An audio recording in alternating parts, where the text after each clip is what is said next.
যেই কিতাবের সাথে দুনিয়ার কোনো কিতাবের কোনো মিল নাই। দুনিয়ার কোন কিতাবের কাছে গেলে কিতাব কিভাবে ধরবে, কিতাব বলতে পারে না, কিন্তু কোরআনের কাছে গেলেই কোরআন বলে দিবে লা ইয়ামাসসুহু ইল্লাল মুতাহহারুন, খবরদার পবিত্রতা ছাড়া আমার গায়ে হাত দিও না। আপনি যদি পড়তে যান দুনিয়ার কোন কিতাব বলতে পারবে না কিভাবে তাকে পড়তে হবে, কিন্তু কোরআনের কাছে যদি জিজ্ঞেস করেন কোরআন কিভাবে আপনাকে পড়বো, কোরআন বলে দিবে ওয়ারাত্তিনিল কুরআন তারতিলা। সুবহানাল্লাহ বলেন, তারতিল সহকারে আমাকে পড়ো। এবার আপনি যদি বলেন ও কোরআন আপনাকে শুনবো কিভাবে, শোনার কথাটাও বলে দেন। শোনার কথা আছে না নাই? বলেন আছে না নাই? বিয়ানী বাজারের কথা কোরআন শরীফে আছে না নাই? হ্যাঁ, এক দলে কয় নাই, আরেক দলে কয় আছে। কোনটা ঠিক? আছে, আলহামদুলিল্লাহ বলেন। সকালের কথা কোরআন শরীফে আছে না নাই? তো সকাল আর বিয়ানের মধ্যে কোনো বেশ কম আছে? আন্ডার বইদা, এই তো আন্ডার বইদা। সিলেটে এসে হয় বইদা, আবার একটু গ্রামে গেলে হয় আন্ডা, আবার শহরে গেলে হয় মামলেট, একই জিনিস। বিয়ান সকালকে বলা হয় বিয়ান, বিয়ানি বাজার। এখানে সকালে বাজার বসতো, এখনো বোধহয় বসে, এই জন্য এটার নাম হয়েছে কি বিয়ানি বাজার।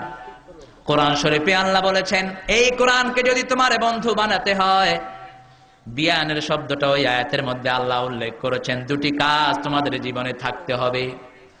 জীবনের এমন কোন কাজ নাই যেটা আল্লাহ কোরআন শরীফে তুলে দেন নাই। সুবহানাল্লাহ বলেন। আপনি যদি বলেন কোরআন কিভাবে আপনাকে শুনবো, কোরআন বলবে কিভাবে শুনবে, শুনো। ইযা কুরিয়াল কুরআনু ফাসতামিউ লাহু ওয়া আনসিতু লাআল্লাকুম তুরহামুন। যখন কোরআন পড়া হয় আগে দিবে কান, তারপরে দিবে মন। আশা করা যায় কোরআনের সব রহমত আল্লাহ তোমাদের নসিব করে দিবেন।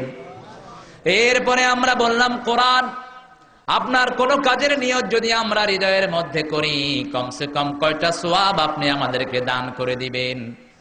দুনিয়ার কোন কিতাবের মধ্যে সওয়াবের কথা নাই।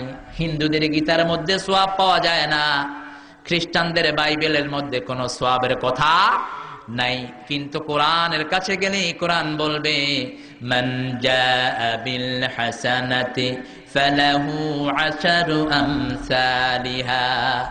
আমার বুকের একটা ভালো কাজের নিয়ত যদি কেউ করে, কমসে কম 10টা নেকি আমি তার আমলনামায় তুলে দেব। এখন আমরা বললাম কোরআন আপনার কোন জায়গা পড়লে আল্লাহ খুশি হন এটা বলে দেন। কোরআনের কোন জায়গা পড়লে আল্লাহ খুশি হবেন বলেন তো? এটা কোরআনের ভিতরে আছে না নাই? আছে। কোরআন বলছে শুনেন কোথা থেকে পড়লে খুশি হব। ফাকরাউ মা তায়াসসারা মিনাল কুরআন। কোরআনের যেই জায়গাটি সহজ লাগে ওই জায়গা পড়লে আল্লাহ খুশি হবেন। সুবহানাল্লাহ বলেন। যেই জায়গা সহজ লাগে, এখন আমরা বললাম ও কোরআন আপনি সহজ না কঠিন বলেন তো? কোরআন সহজ না কঠিন? কোরআন সহজ না কঠিন?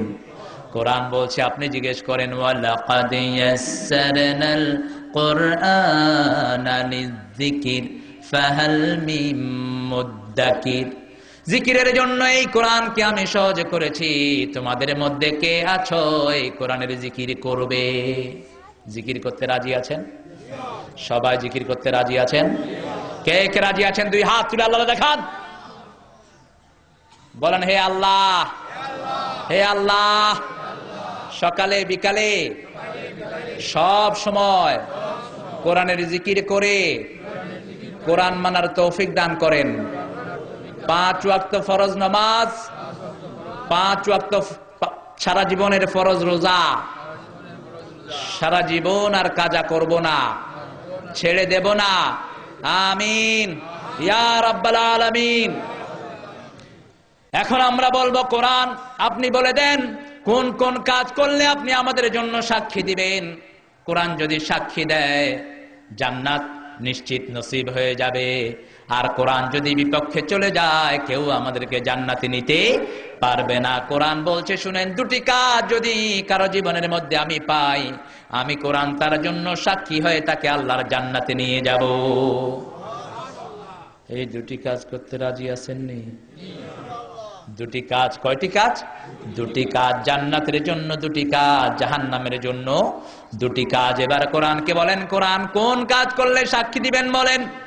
কোরআন বলছে আকিমিস সালাতা লিদুলুকিশ শামসি ইলা গাসাকিল লাইল ওয়া কুরআনাল ফাজর ইন্না কুরআনাল ফাজরি কানা মাশহুদা। সকাল থেকে নিয়ে সূর্য অস্ত পর্যন্ত, উদয় থেকে অস্ত পর্যন্ত নামাজ কায়েম করো, আর ফজরের সময় কোরআন পড়ো। ফজরের কোরআন কিয়ামতে তোমাদের জন্য সাক্ষী হয়ে যাবে।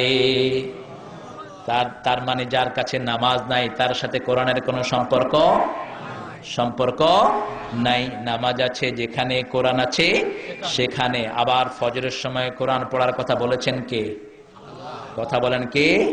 বিয়ানি সময় কোরআন পড়তে হবে। বিশ্বনবী সাল্লাল্লাহু আলাইহি ওয়াসাল্লাম ফজরের সময় সবচেয়ে লম্বা তেলাওয়াত করতেন। জীবনে 3 দিন ফজরের নামাজ পড়েছেন ছোট্ট সূরা দিয়ে। প্রথম দিন পড়েছেন সূরা ইনফিতার, সূরা জিলজাল 2 আয়াতে পড়েছেন। দ্বিতীয় একদিন পড়েছেন সূরা জিলজাল প্রথম আয়াতে, দ্বিতীয় আয়াতে পড়েছেন ওয়াদ-দুহা ওয়াল আদিয়া। তৃতীয় দিন পড়েছেন কুল আউযু বিরাব্বিন নাস এবং ফালাক দিয়ে। সাহাবায়ে কেরাম রিদওয়ানুল্লাহি আলাইহিম আজমাইন জিজ্ঞেস করলেন, ইয়া রাসূলুল্লাহ সাল্লাল্লাহু আলাইহি ওয়াসাল্লাম, এত সংক্ষিপ্ত সূরা তো আপনি কখনোই ফজরের নামাজে পড়েন না, কেন এত সংক্ষিপ্ত নামাজ পড়লেন? বিশ্বনবী সাল্লাল্লাহু আলাইহি ওয়াসাল্লাম বললেন, আমি যখন তাকবীরে তাহরিমা বেঁধেছি আমার কানে একটা শিশুর কান্না ভেসে এসেছে। আমার মনে হয়েছে ওই শিশুর মা আমার পিছনে নামাজে দাঁড়িয়ে আছে।